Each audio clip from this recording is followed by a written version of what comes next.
Hello বন্ধুরা, আসসালামু আলাইকুম। সবাই কেমন আছো? এই দেখো, তোমাদের জন্য একটা নতুন রেসিপি নিয়ে চলে আসলাম।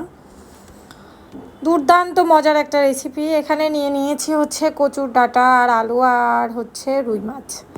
তো এটা হচ্ছে অনেকে দস্তাল কচু বলে, আবার অনেকে দুধ কচুও বলে, এক এক জায়গায় এক এক নাম। সেটারই হচ্ছে কচু ডাঁটা দিয়ে রুই মাছটা রান্না করব।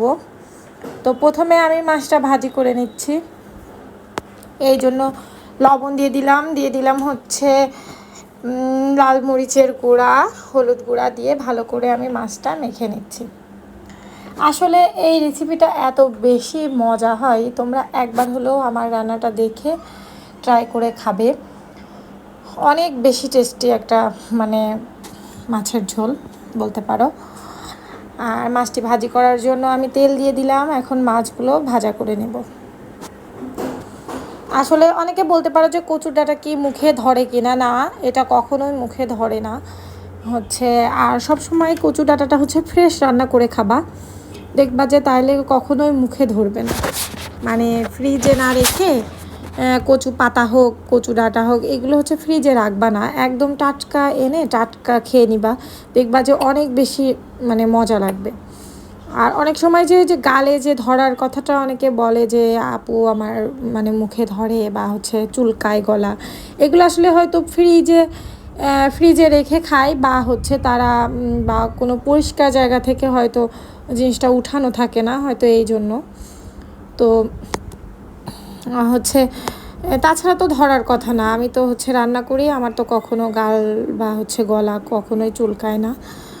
তো যাই হোক, এখানে দেখো সুন্দর করে মাছ ভাজি করে নিয়েছি। মাছটা আমি সব সময় লাল লাল করেই ভেজে নিই। আমার আসলে মাছটা লাল লাল করে না ভাজলে আমার মানে কাঁচা কাঁচা মাছটা আমার কাছে গন্ধ লাগে, আমি ওইভাবে খেতে পারি না। তো মাছ ভাজির তেলের মধ্যে আমি একটু তেল নিয়ে নিলাম আর দিয়ে দিলাম হচ্ছে কাঁচামরিচ, পেঁয়াজ একটু লাল করে ভেজে নিব। দেন হচ্ছে আমি এর মধ্যে সব বাটা মশলাগুলো দিয়ে দিচ্ছি। পেঁয়াজ বাটা দিব, রসুন বাটা দিব, সাথে হচ্ছে জিরা গুঁড়া, তারপরে হচ্ছে হলুদ গুঁড়া, লাল মরিচের গুঁড়া, এগুলো দিয়ে মশলাটা ভালো করে একটু কষিয়ে নিতে হবে। মাছ আসলে আমার মনে হয় যে মাছটা আসলে সবারই কম বেশি ভালো লাগে। তো তার মধ্যে রুই মাছটা একটু বেশিই ভালো লাগে খেতে।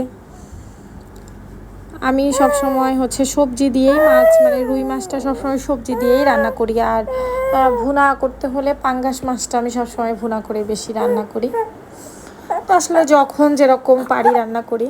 দিয়ে দিলাম লবণ সবশেষে, তারপরে একটু পানি দিয়ে তরকারি মানে মশলাটা একটু কষিয়ে নিতে হবে ভালো করে।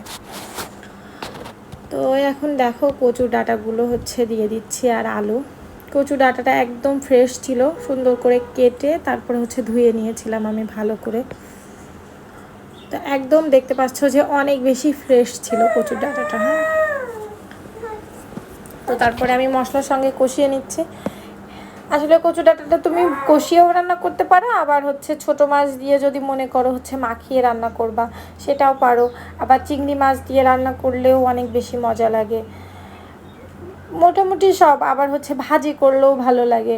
আমি আসলে সব রকমভাবেই মানে খেয়ে থাকি, মানে যখন ভালো লাগে যে যখন যেরকম ভালো লাগে তখন সেরকমই করে করে খাই। তো তোমরাও খাবে যদি হচ্ছে তোমাদের নাগালের কাছে থাকে। আমি হচ্ছে তরকারিটা কষানোও হয়ে গেছে, আমি হচ্ছে পানি দিয়ে দিলাম, তারপর হচ্ছে বলক আসলো, দেন হচ্ছে মাছগুলো ছেড়ে দিলাম। তো দেখতে পাচ্ছ তরকারিটা প্রায় আমার হচ্ছে হয়ে আসলো। তো আসলেও খেয়েছিলাম, অনেক বেশি মজা ছিল। তো তোমরা একবার হলেও ট্রাই করবে আমার রেসিপিটা ফলো করে। আমি আশা করছি যে তোমাদের কাছেও অনেক বেশি ভালো লাগবে। তো ধন্যবাদ ভিডিওটি দেখার জন্য, সাথে থাকবে।